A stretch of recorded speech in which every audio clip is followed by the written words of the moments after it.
आगे चलते हैं। इमाम मालिक आते हैं, 2-3 बहुत ही रिमार्केबल स्टोरी है, ध्यान से सुनो। इमाम मालिक आते हैं अगले दिन, सॉरी इमाम शाफ़ी आते हैं, इमाम शाफ़ी उनके क्लास में आते हैं नेक्स्ट डे, और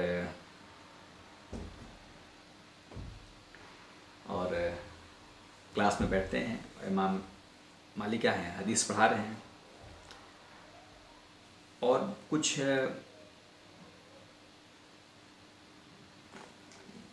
पेज पे कुछ ऐसे कुछ मुंह में उंगली डाल रहे हैं, कुछ ऐसे लिख रहे हैं पेपर पे, कुछ ऐसे मुंह में उंगली डाल रहे हैं, ऐसे लिख रहे हैं, जैसे थूक से होता है ना, अपने स्पिट से ऐसे करके कुछ लिख रहे हैं, और वो लिखते बहुत तेज़ी से लिखते जा रहे हैं। इमाम मालिक उनके पास है, बोले कि ये क्या कर रहे हो? बोले कि ये क्या कर रहे हो, ये मुंह से थूक निकाले क्या कर रहे हो? तो उन्होंने कहा कि मैं हदीस को लिख रहा हूँ।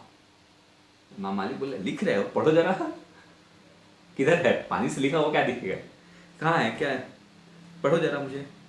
इमाम शाफी ने कहा किया, पूरा पढ़ के सुना गया जो उसने पढ़ाया था उन्होंने।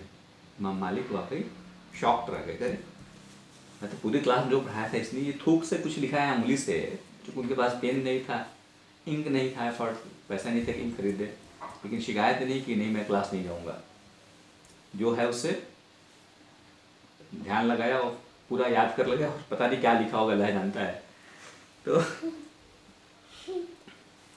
इमाम मालिक बोले कि ठीक है। फिर इमाम मालिक ने कहा कि मुअत्ता में से कुछ और पढ़ो। इमाम शाफी ने और मुअत्ता में सुनाया। इमाम मालिक को बहुत पसंद है, उन्होंने कहा कि पढ़ते रहो। पता है इतनी अच्छी अरबिक बोल रहे थे ना, बोले और पढ़ो, फिर और पढ़ो, और पढ़ो, ठीक है ना। वो इतनी अच्छी खूबसूरत आवाज़ थी ना, कहते ना एलिक्वेंट, बहुत अच्छी आवाज़ थी। इमाम मालिक कहते हैं कि मुझे इमाम शाफी जैसा ब्रिलियंट और अल्लाह से डरने वाला, ब्रिलियंट भी और अल्लाह से डरने वाला स्टूडेंट मुझे नहीं मिला। मुझे इतना अच्छा स्टूडेंट जो अल्लाह से ब्रिलियंट भी हो, तेज़ भी हो, यादाश्त भी अच्छी हो, मेमोरी भी अच्छी हो, और अरबिक भी अच्छा हो, और अल्लाह से उतना ही डरता भी हो, ऐसा मुझे शागिर्द नहीं मिला। ठीक है, ये इंस्पायरिंग स्टोरी है, ध्यान से सुनो। इमाम शाफी, इमाम मालिक के क्या था ना, इमाम मालिक के क्लास पढ़ने के लिए प्रॉपर बताया ना, एक तो जैसे इमाम अबू हनीफा का क्लास में भी पढ़ने के लिए पूरा ड्रेस कोड होता था ना, पूरा ड्रेस कोड, पूरा अच्छे से ड्रेसिंग। इमाम मालिक भी बहुत अच्छे से वेल टू डू बताया था ना इमाम मालिक की स्टोरी में, अच्छे कपड़े पहनते थे, पूरा प्रॉपर उनका तरीका होता था। उनका क्लास में भी वैसे ही होता था, सारे बच्चे प्रॉपर ड्रेस पहन के आते थे। इमाम मालिक ने भी इनको स्पॉन्सर किया था, बल्कि पता नहीं, एक तरह से देखा है इनकी हालत को, तो ये स्पॉन्सर करें, ये इनकी किफ़ालत करते थे, उनका खर्च उठाना ये करते थे। इमाम शाफी जो है ना, उनका भी पूरा ड्रेसिंग सब कुछ बदल गया, पूरा इमाम मालिक के हल्के में जाने के बाद उनका पूरा ड्रेस बदल गया। एक बार ये गए, पढ़ के क्लास करने के बाद घर गए, उन्होंने घर का दरवाज़ा नॉक किया, तो उनकी माँ ने पूछा, नहीं बहुत साल बाद नहीं, मतलब क्लास के बाद, जब भी कुछ वक्त के बाद, मतलब इमाम मालिक यहाँ पढ़ रहे थे, एक बार जब लौट के गए तो उनके माँ ने जब दरवाज़ा नॉक किया तो उनके माँ ने पूछा, बीमा जियता, यानी क्या सीख लाए हो, क्या लाए हो, क्या सीखे हो, क्या सीख कर आए हो। उन्होंने कहा, इमाम शाफी ने कहा, जियतु बिल इल्मी व अदब, कि मैंने नॉलेज यानी इल्म और अदब सीखा। क्या सीखा मैंने? इल्म और अदब सीखा। माँ ने कहा तुमने कुछ नहीं सीखा, वापस जाओ। क्या कहा? गो बैक, चले जाओ, तुमने कुछ नहीं सीखा। अब ये परेशान कि फिर गए किसके पास? इमाम मालिक के पास गए और पूरा वाक़या बताया कि देखिए ऐसे ऐसे मैं गया। माँ ने पूछा क्या सीखे? मैंने बताया कि मैंने इल्म और अदब सीख के आया। इमाम मालिक ने सिखाया कि ऐसा करो, इस बार जाना तो ऐसा बोलना, जियतु बिल अदबी व इल्म, यानी ये बोलना कि मैं अदब और इल्म सीख के आया हूँ, कि मैं आया हूँ अदब और नॉलेज सीख के। तो उन्हें इमाम मालिक ने, उनको याद था कि उनकी माँ उनको किसके पास भेजती थी। इमाम मालिक जो छोटे थे, याद है इमाम मालिक का स्टोरी को भूल गए? इमाम मालिक को माँ उनको भेजती थी रबिया के पास। बोलते थे कि जाओ पहले अदब सीखो, नॉलेज से पहले, इल्म से पहले क्या सीखो, पहले अदब सीखो। तो उनको याद आया कि ये भी उसी कैटेगरी की माँ है ये, ठीक है। इस बार जाना है तो क्या कहना है कि मैं इस बार, तो खैर वो सिखा के भेजे। इस बार इमाम शाफी वैसे ही आए, उन्होंने दरवाज़ा खोला, उन्होंने कोई पूछा है बीमा जियत, उन्होंने जवाब दिया जियतु बिल अदबी वल इल्म, यानी मैंने अदब और इल्म सीख कर आया। तो माँ ने दरवाज़ा खोला और गले लगाया और बहुत दुआएं दी, ठीक है, क्या माया होती थी, ठीक है। इमाम शाफी, इमाम मालिक ने जो है ना इनकी किफ़ालत बताया था ऑलरेडी। और इमाम मालिक उस वक्त बहुत बूढ़े हो चुके थे जब इमाम शाफी से मुलाकात हुई। ऑलरेडी इमाम मालिक के एज काफ़ी हो चुका था, काफ़ी बूढ़े हो चुके थे, लेकिन फिर भी इनके जो लेवल था इमाम शाफी का पढ़ने का, और बहुत जल्दी ये हो गए थे, काफ़ी फ्रेंडली हो गए थे दोनों, काफ़ी फ्रेंडली, मतलब उस्ताद शागिर्द का रिलेशन था ही, लेकिन काफ़ी आपस में काफ़ी बातें होती थी, डिस्कशन भी होता था, डिबेट भी होता था, और काफ़ी बातें होती थी इनमें। एक दोनों के अंदर क्वालिटी, इमाम मालिक के अंदर भी क्वालिटी थी और इमाम शाफी के अंदर क्वालिटी थी, जिसको बोलते हैं फिरासा। फिरासा बोलते हैं इंसान के चेहरे को देख लेना और पता कर लेना, अच्छा ये क्या कर गड़बड़ करके आया है। चेहरे को देख के उसके बारे में पता चल जाना कि उसके हालात क्या है, क्या चल रहा है आजकल। शक्ल देख के उसके हालात को बयान कर देना कि अच्छा ये आदमी बहुत लग रहा है कि फाइनेंशियली परेशान है, पैसे की बहुत तकलीफ है, ये जो इंसान इसकी है, बीवी से ये नहीं जो बन आदमी रही है, ये अच्छा चरवाहा इसको है। जो भी उसके इमाम हालात शाफी को बोले नहीं, शक्ल ये देख चरवाहा के नहीं है, ये तो बता देना, कारपेंटर उसको है। बोलते हैं दोनों फिरासा। डिबेट करने लगे।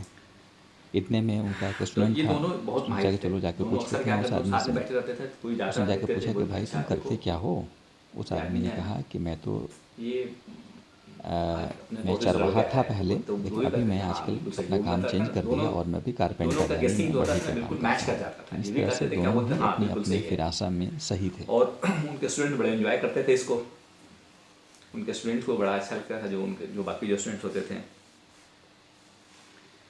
एक बार की बात है कि इमाम मालिक ने एक आदमी को देखा, जैसे ही कोई जा रहा था, रास्ते में जा रहा था, इमाम मालिक ने कहा ये जो आदमी जा रहा है ना ये चरवाहा है, शेपर्ड है। क्या कहा, क्या है ये, चरवाहा है। इमाम शाफी ने कहा नहीं,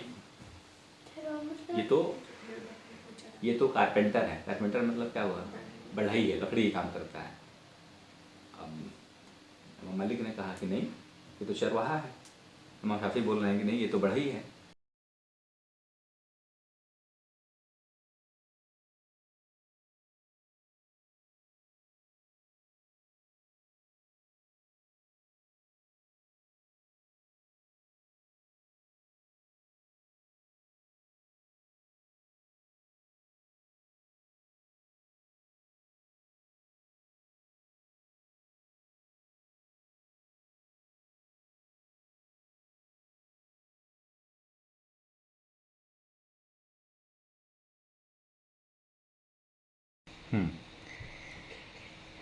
एक आदमी आया है, क्या बोला आप, उसने आके बताया, इमाम मालिक से मसला पूछने आया कि मेरे साथ मैंने बहुत अजीब हरकत कर दी है। मैं अपनी वाइफ से बात कर रहा था और प्यार मोहब्बत की बातें हो रही थी, और प्यार मोहब्बत में बोलते बोलते मैंने क्या बोल दिया कि अगर तुम चांद से ज़्यादा खूबसूरत नहीं हो तुमको तलाक। तलाक मतलब डाइवोर्स, मतलब ख़त्म, मेरी बीवी नहीं रहोगी। इमाम मालिक ने कहा कि भाई चाँद तो बहुत बड़ी ऊंची चीज़ है, अल्लाह ने उसको कसम खाई है, अल्लाह के रसूल ने भी उसके बारे में बहुत ये किया, अल्लाह का बहुत बड़ा क्रिएशन है चाँद, बहुत मैग्निफिसेंट क्रिएशन है।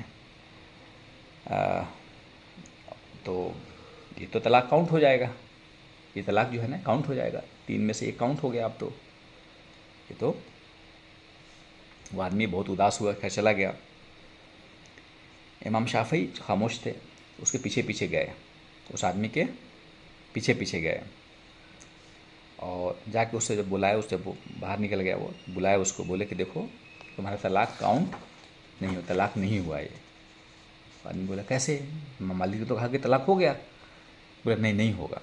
तो उन्होंने कहा, इमाम शाफी ने क्या जवाब दिया, बोले कि अल्लाह ने कहा है लक़द खलक़नल इंसान फ़ी अहसनी तक़वीम, यानी हमने इंसान को बेस्ट फॉर्म में क्रिएट किया है, सबसे बेहतरीन तरीके से बनाया है।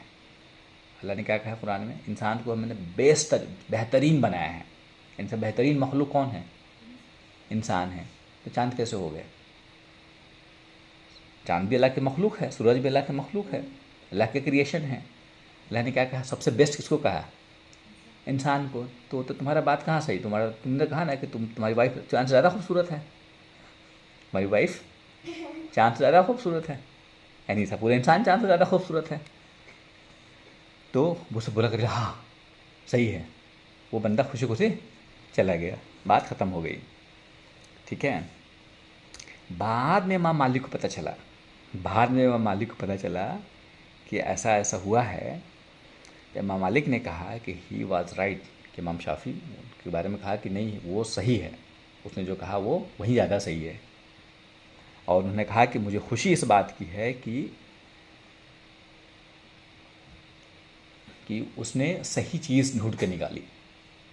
ऐसा नहीं कि उस्ताद है कि अच्छा मेरे से आगे चल रहे हो, आओ बताता हूँ मैं, ऐसा नहीं। उन्होंने कहा कि बिल्कुल उसने सही किया। और उन्होंने भी अदब के साथ, उनके सामने नहीं कहा कि बेअदबी हो जाएगी। इमाम शाफ़ी जो है ना, इमाम मालिक के साथ जब तक कि उनका इंतकाल नहीं हो तब तक उनके साथ रहे, छोड़ा नहीं उन्होंने। इमाम शाफ़ी उनके साथ रहे, उनके पूरी उम्र तक साथ रहे। और इमाम शाफ़ी के बारे में आता है, उनके बारे में आता है कि ये भी क़यामुल लैल के लिए जाने जाते हैं, यानी स्टैंडिंग एट नाइट है, रात में नमाज है, रात में खड़ा होने के लिए, रात में इबादत करने के लिए काफ़ी जाने जाते थे। इनके बारे में चीज़ें और दिमाग में अटता ही नहीं है। कहते हैं कि ये एवरी डे एक दिन में कुरान को पूरा पढ़ जाते थे, कुरान को ख़त्म कर देते थे एवरी डे। हमको अब हमारी अकल ऐसी है कि हमारी अकल में नहीं आएगी बात ये, लेकिन अल्लाह ताला एक वर्ड होता है ना बरकत एक अलग चीज़ है जो हमें समझ में नहीं आता है, जब जिसको नसीब है उसी को समझ में आता है। और अरबी भी शायद ऐसी रही होगी कि वो दिन ख़त्म होते होते 70-80% ख़त्म हो जाता था, बाकी रात में ख़त्म कर लेते थे। यानी every day use to finish one Quran. और हैरत की बात क्या है, रमज़ान में उसे डबल करते थे, रमज़ान में उसे डबल कर, क्योंकि रमज़ान में डबल करना ये बहुत सारे उलमा, बहुत सारे इमामों का ये अमल रहा है कि जो भी इबादत होती थी लोग रमज़ान में उसको क्या करते हैं, अगर एक पारा पढ़े हैं तो रमज़ान में 2 पारे, अगर एक ख़त्म कर, जो भी अमल होता था उसका डबल हो जाता था रमज़ान में। उनका था कि मैं अगर बाकी दिन में एक कर रहा हूँ तो रमज़ान में 2 ख़त्म करते थे वो, क्योंकि रमज़ान में ना हल्का होता था, ना क्लासेस लगते थे, ना पढ़ना है ना पढ़ाना है, सिर्फ अपनी इबादत करनी है। तो वो रमज़ान में डबल करते थे।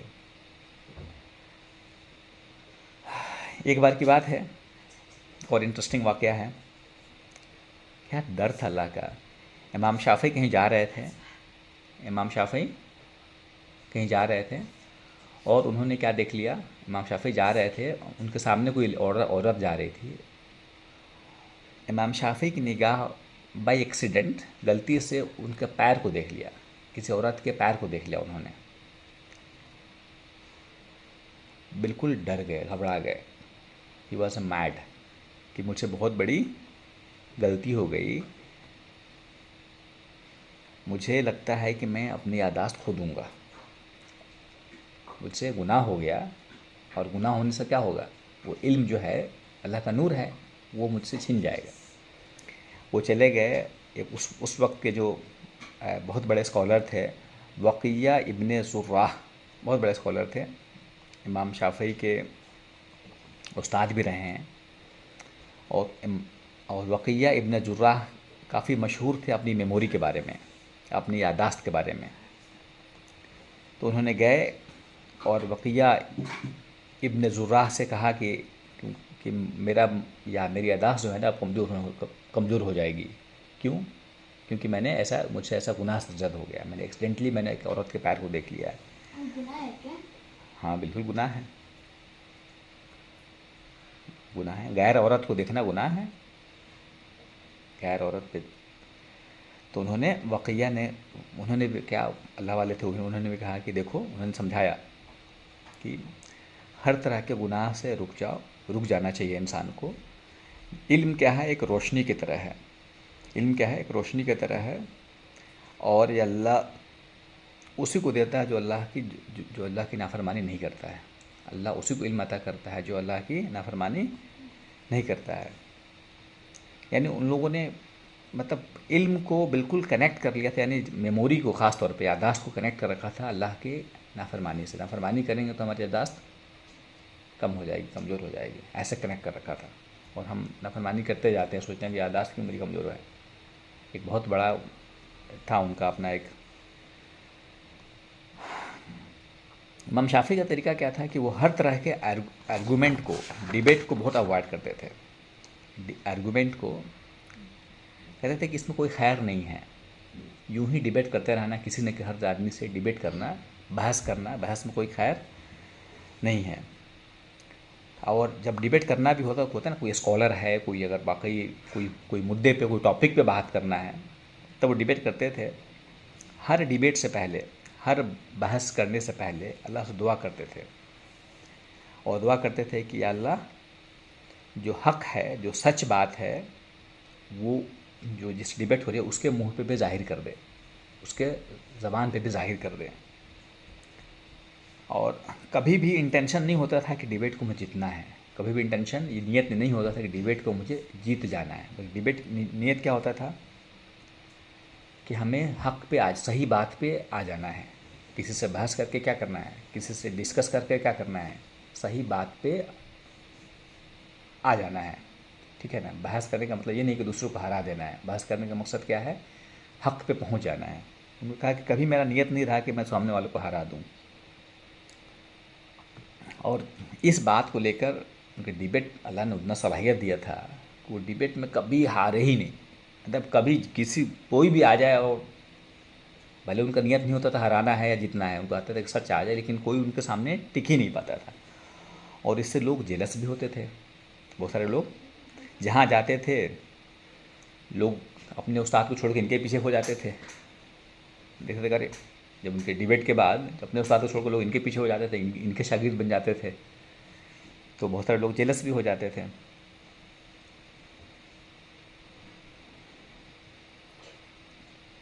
कहते थे कि नॉलेज की बेइज्जती ये है कि इंसान हर आदमी से बहस करता रहे, कि जो भी डिबेट करे, जो भी हमसे बहस करे, जिसमें कोई प्रोडक्टिव, जो इसमें कोई खैर ना हो, और हर जगह बहस करता रहे, ये नॉलेज की तौहीन है ये।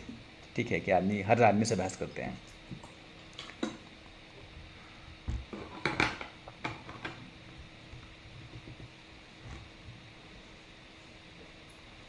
एक उनके स्टूडेंट हैं,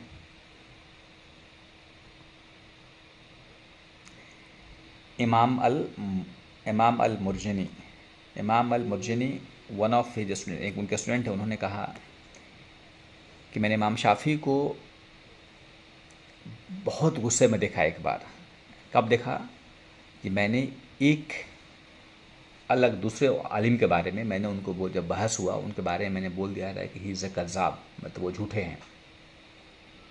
उस वक्त मैंने देखा है इमाम शाफ़ी सबसे ज़्यादा गुस्से में थे कि आपने किसी के बारे में झूठा की वर्ड क्यों, कज़्ज़ाब क्यों वर्ड यूज़ किया, झूठा क्यों वर्ड यूज़ किया। तो उनका कहना था कि आप ये मत बोलो कि सामने वाला झूठा है, बल्कि ये बोलो कि उस आदमी का कौल, उस आदमी की बात इस टॉपिक पे जो है उसमें मेरिट नहीं है, उसमें सही नहीं है। ये मत बोलो कोई इंसान ही झूठा है, बल्कि बोलो कि वो इंसान ये जो इस टॉपिक पे जो कहा है, उस बात पे मैं मुत्तफिक नहीं हूँ, उस बात को मैं नहीं मानता हूँ, या उस बात में मेरिट नहीं, उस बात में दम नहीं है। ये मत बोलो कि वो झूठा है। झूठा वर्ड से बहुत ज़्यादा उनको ये था, परेशानी थी। बहुत ज़्यादा ध्यान रखते थे कि, बल्कि अपने उस शागिर्दों का भी, कि अपने कान को प्योर रखो, बचा कर रखो, बैक बाइटिंग से, यानी चुगली से, गीबत से बचा कर रखो। गीबत मतलब किसी की बुराई करना, उसके पीछे किसी के पीछे, उस इंसान के पीछे बुराई करना, कोई है नहीं उसके पीछे, हम उसके बारे में गलत बातें करते जा रहे हैं, उसकी बुराई करते जा रहे हैं। बहुत ज़्यादा ध्यान रखते थे कि कि चुगली ना हो।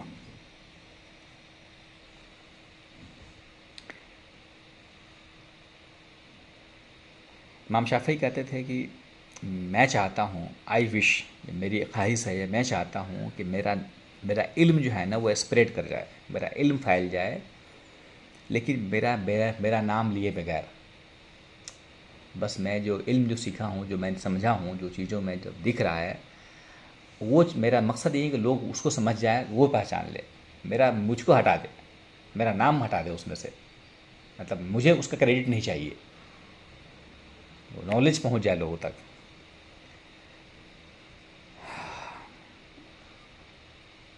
उन्होंने कहा कि मैंने कभी इस नीयत से डिबेट नहीं किया कि सामने वाला कोई गलती करेगा, कि सामने वाला कोई गलती करे ताकि मैं जीत जाऊं, उस नीयत से कभी डिबेट नहीं किया।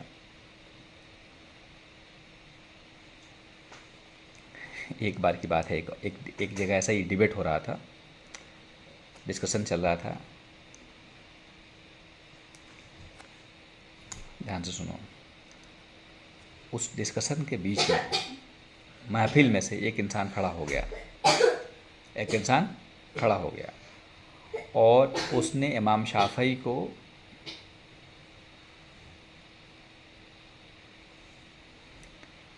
क्या कहा, इमाम शाफ़ी को कहा कि you are a evil sinner, यानी तुम फाजिर हो और फासिक हो।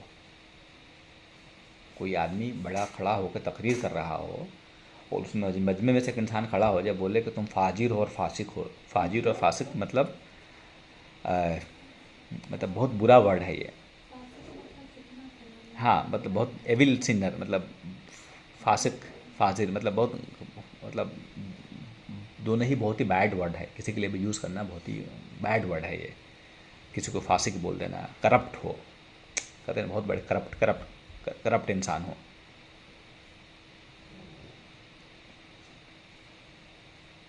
इमाम शाफ़ी ने, बहुत पेशेंस चाहिए ना, किसी शेख के बारे में वो भी कोई बयान कर रहा है, उसको सामने आप उसको बोल दें। इमाम शाफ़ी ने क्या कहा, खड़े, ये सुनने वाली बात है। इमाम शाफ़ी ने खड़े होकर, इमाम शाफ़ी ने कहा क्या, या अल्लाह, अगर इस इंसान ने सच कहा है, अगर इस इंसान ने सच कहा है तो मुझे माफ़ कर दे और मेरे तौबा कबूल कर ले। क्या कहा, अगर इस इंसान ने क्या किया है, सच कहा है, अल्लाह को मालूम है ना कि कौन फाजिर है, कौन झूठा है, कौन सच्चा है, अल्लाह को मालूम है। क्या कहा उन्होंने, अगर इस इंसान ने सही कहा है तो मुझे माफ़ कर दे और मेरी तौबा को कबूल कर ले। अगर इसने सही नहीं कहा है तो इस पर माफ़ कर दे। अगर इसने सही नहीं कहा, अल्लाह ने, उन्होंने ये नहीं कहा कि ये झूठा है, तो झूठा वर्ड ही यूज़ नहीं करते, अगर कहा अगर इसने अगर सही नहीं कहा है तो क्या कर दे, इसे माफ़ को, इसकी तौबा को कबूल कर ले। क्या पेशेंस, क्या सोच था भाई, ठीक है ना। एक और दूसरी जगह डिबेट हो रहा था, एक और बहुत बड़े, एक अनदर स्कॉलर जिनका नाम था अबू मूसा, उनसे डिस्कशन चल रहा था, डिबेट चल रहा था। डिबेट में वो बुरी तरह से हार गए, कहते ना, जो अपना पॉइंट जो प्रूफ करना चाह रहे थे वो प्रूफ नहीं कर पाया। इमाम शाफ़ी ने पूरी तरह से उसको प्रूफ कर दिया, जो उनका पॉइंट था। इमाम शाफ़ी अच्छे से वो जीत गए और एक तरह से वो हार गए वो। और वो जब आए थे तो उनके भी पूरे स्टूडेंट्स, गैदरिंग उनकी थी, इनके भी थे, उनको बड़ी बेइज्जती फील हुई, वहाँ से निकल गए वो। बगैर सलाम भी नहीं कहा उन्होंने, बगैर सलाम किए हुए मस्जिद से बाहर निकल गए। इमाम शाफ़ी दौड़ते हुए गए उनके पीछे, इमाम शाफ़ी दौड़ते हुए पीछे गए, तो बोले कि या अबू मूसा, क्या हम भाई भाई नहीं रह सकते हैं, क्या हम भाई नहीं रह सकते हैं। हम हो सकता है किसी एक टॉपिक पे, किसी एक मौजू पे हम अलग अलग हो सकते हों, हम किसी एक मौजू पे, किसी एक टॉपिक पे हम दोनों का राय अलग हो सकती है, फिर भी क्या हम भाई नहीं रह सकते हैं। उसको हाथ पकड़ के, उसको रिक्वेस्ट करके मस्जिद में लेकर आए, फिर उसको, जो उसका चेयर था, कुर्सी पर था, उसको बैठाया और फिर उन्होंने कहा कि मेरा मकसद बिल्कुल नहीं था कि मैं किसी को डाउन करूं, किसी को इंसल्ट करने का, किसी को नीचे दिखाने के बहस से, नीयत से मैंने बहस नहीं किया। ये मेरा नीयत था ही नहीं। ठीक है, कभी भी अपने आवाज़ को बहस में जब भी डिस्कशन होता था अपनी आवाज़ को रेज़ नहीं करते, तेज़ नहीं करते थे, अपनी आवाज़ को नीचे रखते थे, नॉर्मल वॉइस रहता था उनका। इमाम शाफी का स्टोरी कल भी ख़त्म होगा कि नहीं भाई? कल को कभी भी अपनी आवाज़ को तेज़ नहीं करते थे। उनका अपना स्टैंड क्या होता था, अपना मशवरा क्या होता था लोगों का, कि अगर वाकई तुम चाहते हो कि मुझे कुछ सलाह देना, कुछ मशवरा देना, कुछ समझाना चाहते हो, देन क्या करो, don't give it in public. अगर मुझे मशवरा देना है तो मजमे में मत दो, मुझे अकेले आके बोलो। तरीका भी यही है, किसी को एडवाइस देना हो, किसी को बताना हो तो पब्लिक में एक्सपोज मत करो, पब्लिक में बेइज्जती मत करो, आप मुझे अकेले आके बोलो। ठीक है ना? उनका एक और कॉल था, अपनी ज़बान को लोगों की बुराई के लिए मत यूज़ करो, लोगों की बुराई गिनाने के लिए मत यूज़ करो। लोगों के पास भी ज़ुबान है, लोगों के पास भी जुबान। अपने ज़बान को लोगों की बुराई के लिए मत यूज़ करो। क्यों? उनके पास भी ज़ुबान है और हमारे अंदर भी बुराई है। ठीक है, और ये कितनी बड़ी बात है कि अल्लाह के रसूल ने कहा है ना, कि अल्लाह के रसूल ने कहा है कि जो कहते हैं ना, जो दूसरे की बुराई नहीं करे, यानी यानी यानी यानी आर्गूमेंट को छोड़ दे, बहस करने को छोड़ दे। यानी अल्लाह ने रसूल ने कहा है कि मैं उस इंसान के लिए जन्नत की गारंटी लेता हूँ जो बहस को यानी आर्गूमेंट को छोड़ दे, हालांकि वो सच पे हो, इसलिए बहस को छोड़ दे कि भाई हमें बहस नहीं कर, झगड़ा को छोड़ दे, हक पे होते हुए झगड़े को छोड़ दे, झगड़े को नहीं बढ़ाए, छोड़ दे। क्यों? झगड़ा फैलेगा। अल्लाह ने रसूल ने कहा उसके लिए जन्नत है। हालांकि उनके पास सलाहियत थी, चाहते तो सबको बेइज्जत कर सकते थे, इतना अल्लाह ने नॉलेज दिया था, नॉलेज के दम पे, लेकिन कभी नहीं।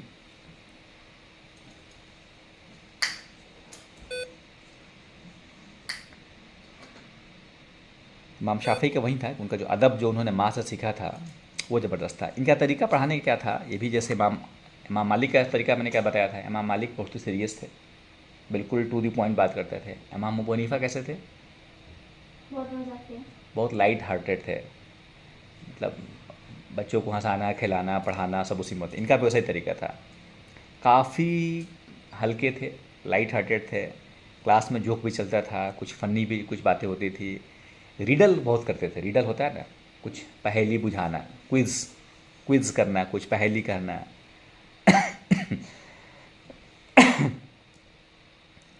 और जब होता है ताकि माहौल थोड़ा सा हल्का हो जाए तब हदीस की बात करते थे, ताकि वो माइंड रेडी हो जाए ना एक्सेप्ट करने के लिए, तब वो पढ़ाना शुरू करते थे। एक आदमी इनके पास आया जब ये बीमार थे, और उनसे इंसान आके मिलने आया उनसे, और उनसे कहा कि कौल अल्लाहु ज़ाफ़िक, कौल अल्लाहु ज़ाफ़िक, यानी इमाम मालिक, इमाम शाफ़ी जो हंसने लगे, बोल उन्होंने कहा कि तुम क्या कह रहे हो? तुम कह रहे हो कि अल्लाह ताला, तुम मुझे मारना चाहते हो? कौल अल्लाहु ज़ाफ़िक मतलब अल्लाह ताला तुम्हारे ज़ोफ़ यानी कमज़ोरी में इजाफ़ा करे, तुम मुझे मारना चाहते हो? इमाम शाह तो उसको घबरा गया इंसान कि भाई क्या मैंने क्या कह दिया। तो उन्होंने करेक्ट किया कि ऐसा नहीं कहो, तुम्हारे कहने का मतलब क्या है कि तुम्हारे अरबिक में माहिर थे, तुम्हारे अरबी का मतलब हुआ है कि अल्लाह ताला हमारी कमज़ोरी में इजाफ़ा कर दे।